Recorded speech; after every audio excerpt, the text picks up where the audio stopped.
The hunter has got a lot of tribulations and struggle in front of him. The sage is pointing this out to him. The hunter asked, "Lord, terrible is the sorrow that has to be endured by me for no real gain at all.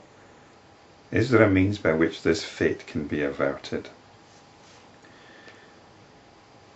The hunter is pursuing traditional spiritual practices, living the life of an ascetic, performing penances, and even gets the ability to live forever without dying and to grow his body to enormous size, and he's free from illness. But still there is a huge sense of unfulfillment, of missing the point. The sage replied, "That which is inevitable cannot be averted by anyone at any time. It is not altered by any amount of effort. The right arm is the right arm, and left arm is the left arm. No one can alter that fact. 1 and 1 equals 2, and that's that. It's not about free will or anything else. It's about the natural way of things.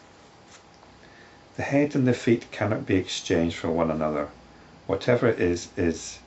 Even the signs of astrology can only foretell what is to come, but it cannot avert what is bound inevitably to happen. However, the sages of self-knowledge live in this world as if in deep sleep." So you cannot change the way things are, but you can change your relationship with the way things are.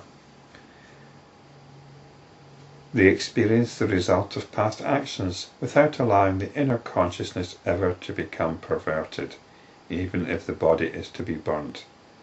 They overcome all karmas. This might seem rather stoic, but basically you allow what has to happen without fueling your psychological conditioning. The hunter asked, "Lord, tell me what will happen to me after that." The sage replied, "Your jiva will then behold the entire world as you see the world in your dream."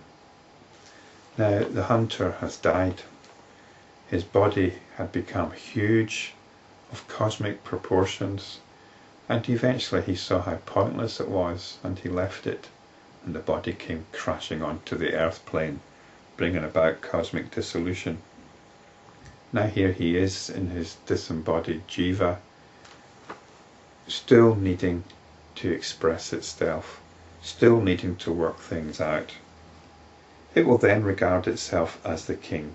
It will think, "I am the king named Sindhu, who is respected widely."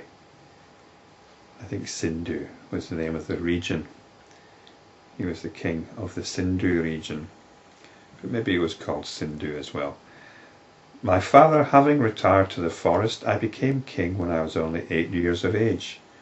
Beyond the borders of my kingdom there is another ruled over by a mighty king, Viduratha, who is hard to conquer. Till now I have ruled this kingdom for over 100 years, enjoying all the royal pleasures.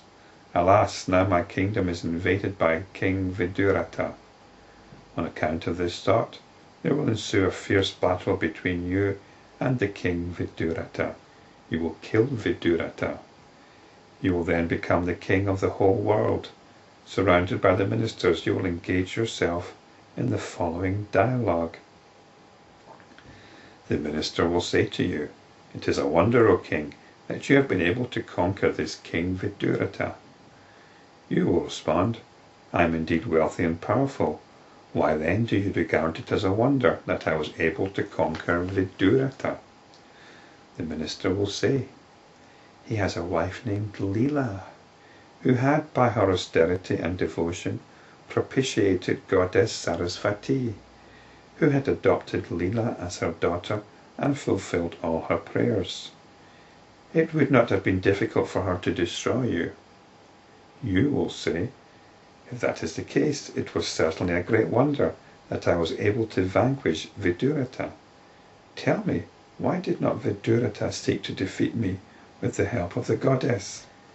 Tell me, Why did not Viduratha seek to defeat me with the help of the goddess?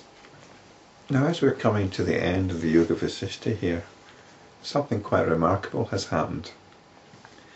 It's tied up with the story which we heard about near the beginning of the Yoga Vasistha, way back in section 3, chapter 15.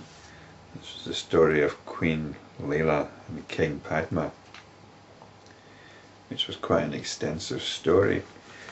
And there were some very dramatic stories about King Viduratha, who became Padma, and the destruction of his kingdom. It was quite a scene of devastation. And we'll find out more about how that came about shortly. The minister will say, he had prayed for liberation from bondage to samsara, and therefore he had actually sought to be killed by you. You will say, if such is the case, why should I not worship the goddess and pray for liberation? The minister will say, she is the wisdom that shines in the hearts of all. Since she is the essence of intelligence in all, she is known as Saraswati. She bestows immediately on all whatever is prayed for she is the self of all. Hence one experiences the fruition of one's own prayers. You have not asked for liberation, you have only prayed for the destruction of enemies. You will say, why have I not prayed for liberation? You say that she dwells in my own heart. Why has she not inspired me to pray for liberation? The minister will say, it is because in your heart there was the impure habit of wishing for the destruction of enemies. Therefore you did not pray for liberation, but you did pray for the destruction of enemies. Whatever be the chitta, the mind, heart, that a being is. And this is the experience of even a child. Whatever one knows in his own heart, and whatever one experiences again and again in his heart, so that it becomes a habit, materialises whether it be good or not good. We need to be careful with this understanding of materialises. It's not that it comes out of the air. What happens though is it becomes our reality. Whatever we have in our mind and our heart is our reality. It's how we perceive, it's how we cognize ourselves and the world. We like to believe that we are the way we are because of the nature of the world. But all we're doing is dressing up our own deep, existential, emotional relationship with existence. So that's what needs to be examined, really.